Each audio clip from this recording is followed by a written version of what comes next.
Dans Morgane, le film de Luke Scott, le personnage qui donne son nom à ce long métrage est un être artificiel, de synthèse, une entité biologique d'apparence humaine, sûrement né dans une cuve d'un utérus artificiel. Ce personnage, au centre de l'intrigue du film, est censé être doté d'un ADN écrit, maîtrisé par les généticiens et non pas issu du lent aboutissement de milliards d'années d'évolution.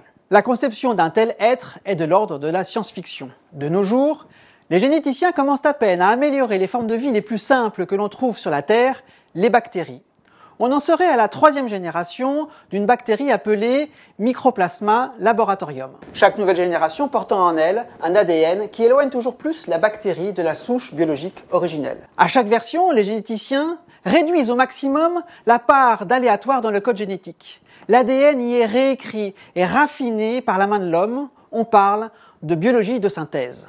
Bien que la vie garde sûrement plein de secrets, la vie, cette chose étonnante qui, des formes les plus petites aux formes les plus grandes, les font se mouvoir, se nourrir, se reproduire. Un être issu de la biologie de synthèse, c'est bien ce qu'est Morgane. C'est aussi ce que sont les réplicants, personnages clés d'un film de 1982, Blade Runner.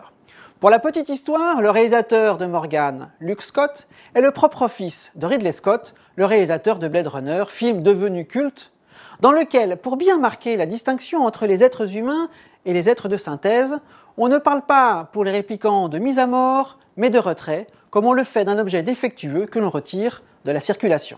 De son côté, l'entité Morgane, on en est à la version 3 de la série L9, comme les réplicants en sont la version 6 de la série Nexus. Donc, Morgane se définit plutôt froidement comme une nouvelle forme de vie, non pas supérieure à la vie humaine, juste différente.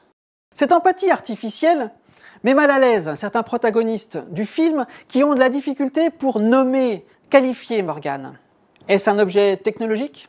Est-ce vivant? Est-ce un être conscient du genre féminin? Elle, Morgane, qui en effet a les traits d'une jeune fille à peine sortie de l'adolescence, n'aimait qu'un seul souhait, juste être, vivre par et pour elle-même, comme le ferait n'importe quel être humain. Le futur décrit dans le film Morgane ne semble pas très éloigné de notre propre présent. Il suffit de regarder les voitures qui y sont utilisées, on les voit dans nos rues. Un chemin immense a néanmoins été parcouru en matière de biologie de synthèse. En effet, le film raconte un stade très avancé de cette technologie. On en est à l'évaluation psychologique d'une entité artificielle améliorée. Au-delà de la simple question de la stabilité émotionnelle et comportementale d'un être qui a atteint sa taille adulte en 4 fois moins de temps qu'un être humain, c'est bien de sa nature profonde dont il est question.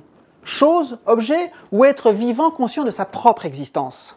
En 2015, un autre film posait la question de la valeur de la vie artificielle. Dans le film Ex Machina, on assistait à une autre évaluation, celle d'un être artificiel conçu sur base de silicium. Il s'agissait de Ava, une génoïde, un robot d'apparence humaine et féminine. Comme Morgane, le robot pensant à des aspirations de liberté, et est prêt à utiliser la violence la plus extrême pour défendre son intégrité. Un instinct de survie et des aspirations que ne renieraient pas les réplicants de Blade Runner. Se défendre. Ajoutons cette qualité, cet attribut à la liste qui définit le vivant. Se mouvoir, se nourrir, se reproduire, se défendre.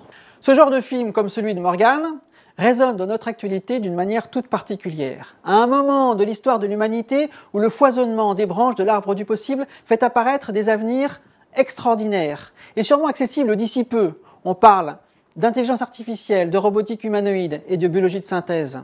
L'humanité risque de se retrouver en concurrence pour la toute première fois avec des formes de vie et d'intelligence artificielle. Car à terme, ces technologies poseront la question du véhicule nécessaire à la conscience humaine. N'a-t-elle besoin exclusivement que du support biologique issu de l'évolution?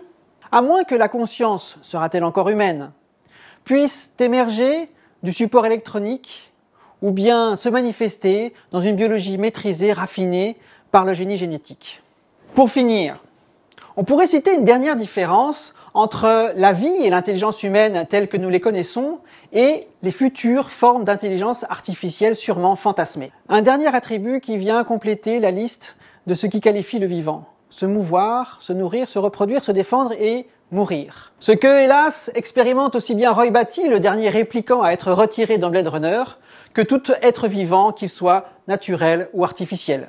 Reste à savoir si mourir est indissociable de l'humanité. Certains le considèrent comme essentiel, d'autres voudraient bien s'en débarrasser de ce mourir. Pourtant, ne dit-on pas que ce qui fait l'homme, c'est la connaissance qu'il a de sa propre fin ? Alors, vers quoi évoluerait l'humanité si on retirait la mort de l'équation ? Nous mettrions-nous à rêver de moutons électriques ?